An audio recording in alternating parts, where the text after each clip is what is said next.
Muy buenos días chicos, ¿cómo están? Un gusto saludarlos. Hoy vamos a hablar un poquitito de la resolución de conflicto y la madurez personal, que es una continuación de la clase anterior. Y para empezar nuestra clase vamos a definir este concepto que tiene que ver frustración. De hecho es un término que se utiliza bastante cuando no alcanzamos alguna meta o algún objetivo en sí, y por ende tenemos ciertas reacciones emocionales que hace que nos sintamos tristes o sin ganas de hacer algunas cosas.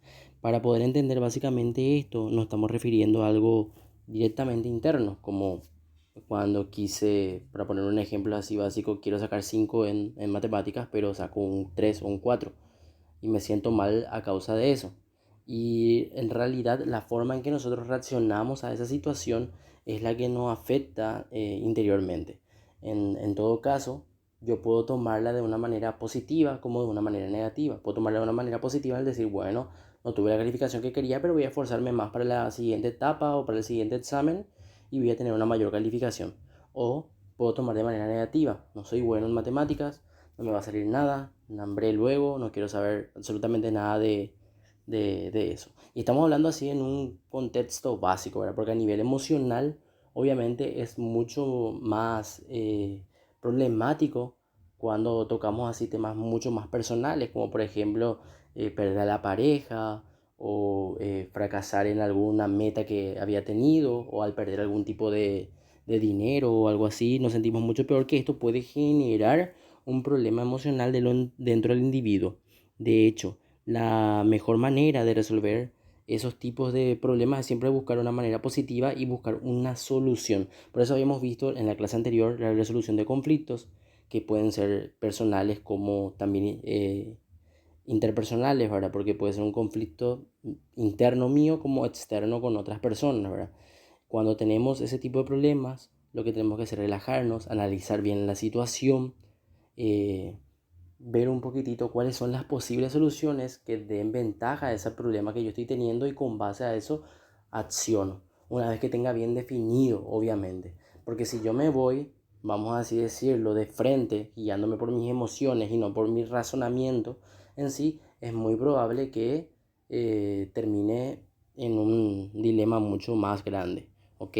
Entonces, lo ideal sería que nosotros podamos analizar bien las situaciones, definir cuál es el problema, ver cuáles son las causas del problema, cómo puedo beneficiarme yo de eso, y a partir de eso buscar una solución. Eso es lo que tenemos que hacer dentro de un conflicto, porque ustedes saben que la frustración obviamente puede perjudicar al individuo. El individuo puede dejar de hacer ese trabajo que tanto quería a causa de eso.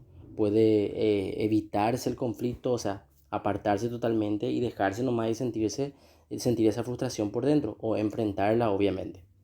Bien, tenemos también el estudio de casos o análisis de casos, que es una técnica que nos permite a nosotros desarrollar habilidades tales como el análisis, la síntesis y la evaluación de la información donde existe el problema del conflicto. Bueno, básicamente cuando hablamos del estudio de casos es cuando nosotros buscamos dentro de un problema, hacemos una síntesis, una evaluación del conflicto para llegar a una posible solución. Dentro de esto, nosotros, por ejemplo, podemos crear una situación o un ejemplo donde podamos practicar la resolución de conflictos. O sea, en este caso, como no estamos directamente en una clase presencial, eh, ustedes tienen que analizar un conflicto que tengan dentro de la casa y traten de cambiar la conducta que ustedes tenían por una más positiva. Vamos a suponer que se pelean por su mamá porque le dijo para lavar el cubierto, ustedes no quisieron y entró en un conflicto, ¿verdad? Entonces se discuten con su mamá por eso y se crea un problema. Entonces analicemos la situación de qué nosotros podríamos hacer para mejorar eso y para que no se vuelva a repetir esa conducta. Bien, ¿cuáles son las características del estudio de caso? Uno, que se deben plantear una situación real, ¿verdad?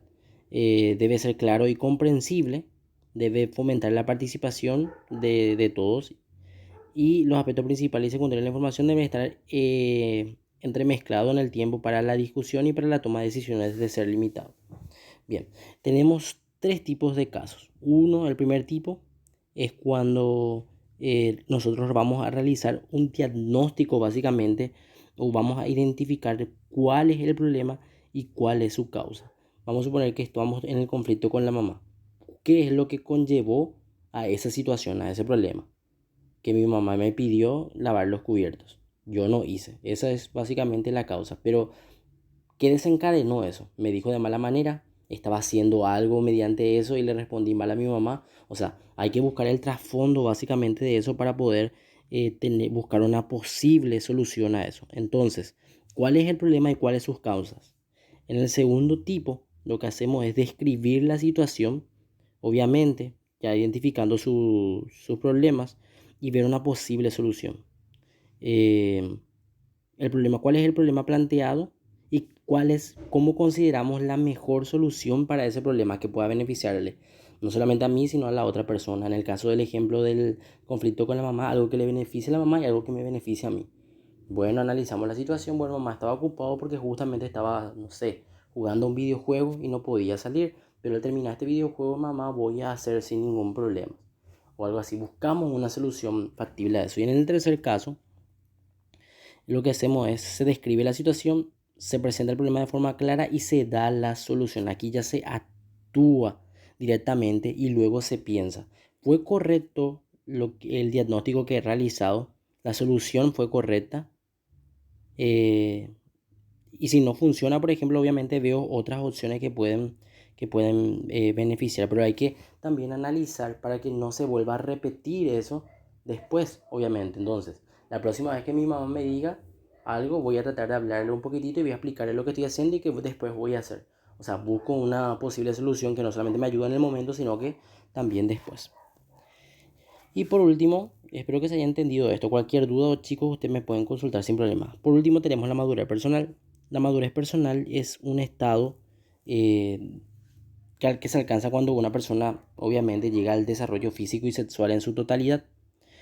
Pero es diferente en relación a la madurez emocional. Algunos pensamos que, por ejemplo, cuando somos mucho más adultos, obviamente tenemos mayor capacidad emocional, pero no necesariamente es así.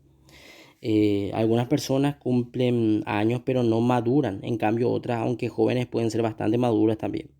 Se puede definir a la madurez afectiva emocional como la adaptación en un medio social a la empatía y a la templanza. Entonces, cuando yo tengo si yo soy maduro como persona, cuando surja un conflicto, yo voy a tener en cuenta estas cuestiones y voy a analizar, obviamente, para no meterme en una problemática mucho mayor. ¿Sí? Porque voy a trabajar sobre esos aspectos y además que voy a tener un autoconocimiento de conocerme de cómo yo actúo en ciertos momentos.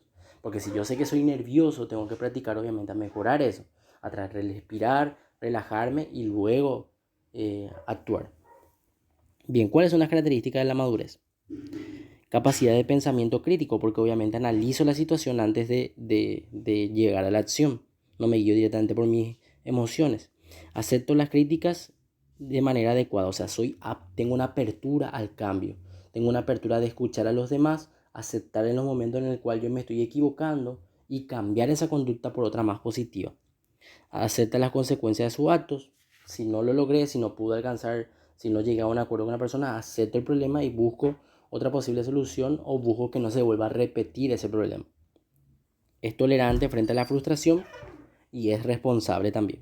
Es tolerante frente a la frustración porque por más que sea algo que me haya hecho demasiado daño o algo así, sé cómo afrontar y busco una solución factible a largo plazo en relación a eso.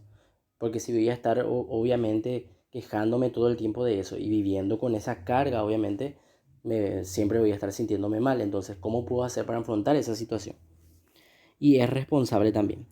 Rasgos de inmadurez. ¿Qué pasa cuando una persona es inmadura? ¿Cuáles son los rasgos? La primera es la susceptibilidad. Se ofenden con mucha facilidad, ¿sí? Que está relacionado directamente con la baja autoestima. Generalmente tienden a criticar bastante a las otras personas también en lo que realizan. Y se ponen demasiado nerviosos, obviamente, cuando se les toca algo de ellos específicamente. Por eso son muy susceptibles. Tienen mucha inestabilidad emocional. Por ejemplo, que tienen altibajos emocionales. Un día piensan que van a hacer todo bien, que quieren ser mejores y luego muy pronto se dejan estar. Esto es porque justamente a veces se frustran de no lograr algo y automáticamente lo dejan y evitan de hacer esa actividad, o evitan, por ejemplo, si tienen un conflicto entre dos personas, evitan tener contacto con la otra persona directamente, ya no quieren más hablar con ellos, pero no buscan una solución. Pesimismo. No quiero luego hablar con esa persona porque nunca luego me entiende, nunca luego me hace caso a mí. A eso se refiere básicamente, o todo me va a salir mal. Eh, Siempre se queja de todo y de todos. Siempre los demás hacen todo mal, pero él nunca es culpable de nada. Respuestas emocionales exacerbadas. Los individuos demuestran respuestas extremas, tendrán tendencias irresponsables y antipáticas, relacionadas íntimamente con la inestabilidad. Bueno, en este caso, por ejemplo, pueden reaccionar de manera fuerte, con un carácter mucho más denso, o sea, ser mucho más, por ejemplo, se pueden enojar y pueden insultar de manera muy fuerte, incluso pueden llegar a algo violento también, dependiendo de la situación. Baja tolerancia a los contratiempos.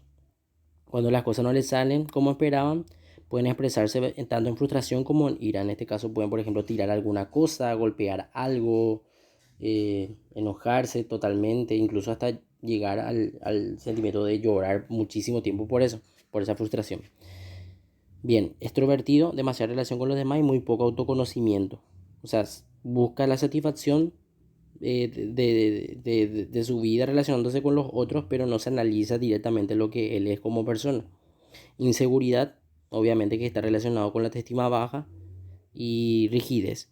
Tienen dificultades para aprender cosas nuevas y así al crear relaciones y nuevos proyectos, obviamente porque no tienen esa apertura al cambio de lo que habíamos hablado anteriormente.